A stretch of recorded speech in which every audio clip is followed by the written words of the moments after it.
Na ką, katalikai, praėjo, manau, užtektinai laiko po drono, o kaip čia viskas aidė kambarį ir bačio, ar kokį ten tai bepiločio įskridimą, ar būt neįskridimą į Lietuvą. Galima ramiai pakalbėti be emocijų. Ką rodo šitas pavyzdys arba šita situacija Lietuvoje? Rodo tai, kad mes neturim valstybės. Realios tikros valstybės pas mus Lietuvos nėra. Ir panašu, kad būt ir negali. Mes turim labai daug virtualių, tai yra seksualinių fantazijų šalių.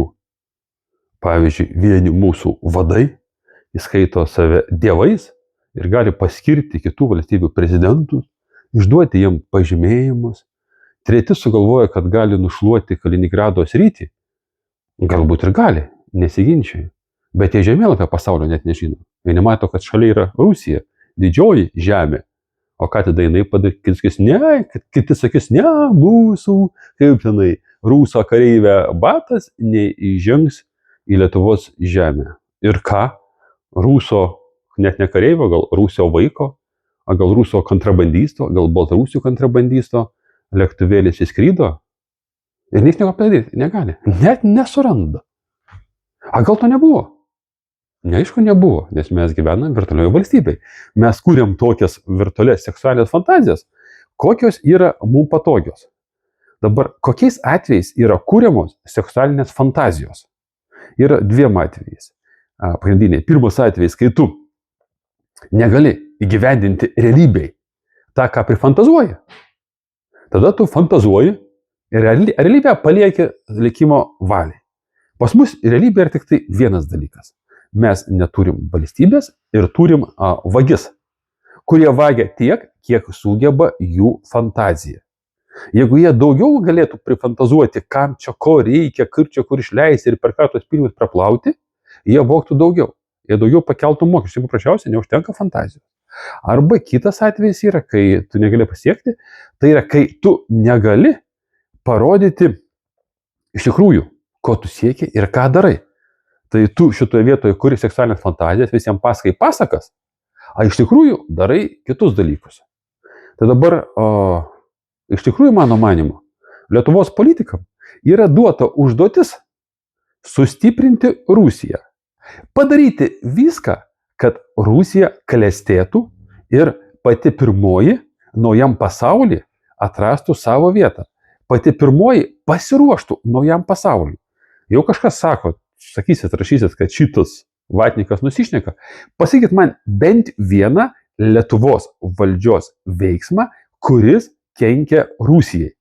Ir kaip būtent jisai pakenkti. Kad net 17 tūkstančių milijardų trilijonų sankcijų. Ok, dabar važiuoju per tolimuosius rytus. Aš labai puikiausiai matau, kaip tos sankcijos kenkia Rusijai. Aš dar per 6 metus įrašiau video, kaip sankcijos kenkia Rusijai. Čia įdėtų į kabutės, nes per tą laiką Rusija, nuo pirmų sankcijų 14 metų iki dabar, susitvarkė savo maisto reikalus, nebereikia importuoti maisto iš kitur, ten yra niuansų su morkam, tie bičiai, kur šalikinės ten dar ten kažkur, bet iš principo didžias maisto dalykus Rusija yra pati apsirūpinus. 14 metais Rusijos, jeigu būtumėt uždraudę sankcijas maisto vežimai, jinai būtų numirus iš bado. Dabar galite maistą jam uždrausti, patys kentėsit nuo grūdų kainų. Apie tai jau buvo kalba 20 metais, kai Rusija stabdė grikių judėjimą iš Rusijos, stabdė grūdų judėjimą. Taip kad, mėlyjeji, tikslas yra paprastas. Lietuvą paruošti rusų atėjimui. Paprastam, elementariam, galbūt kaip 10 metais. Pasiprašydami patys. Kaip stojam į Tarybų sąjungą, kaip stojam į Europos sąjungą, taip greičiausia stosim ir į Rusijos federacijos sudėtį. Viskas daroma tai, kad Lietuvos valstybės nebeliktų, ekonomikos mes neturim, turim tik tai daug gražių, nuostabių seksualinių fantazijų. Virtualės lyg tai buvo, a gal jo ir nebuvo, a tie kas matė vatnikai. Mane? Pasakyti, kad čia nėra seksualinės fantazijos. Bet kokia atveju. Jūs nuostabus, nes jūsų neapykanta greit pavirs meilę. Paprastas psichologinis dėsnis, kurį naudodavo tasai gerasis tradicinis Holivudas. Ne dabartinis, tas anas geras. Bet kokiu atveju, jie ten irgi nuostabus, kad ir tie ištvirkė. Jeigu jie yra, reiškia jie reikalingi. Jeigu reikalingi, reiškia jie nuostabus. Jeigu bet kokiu atveju tu nuostabus, aš tave myliu ir tikiuosi, kad tu toks ir išliksi.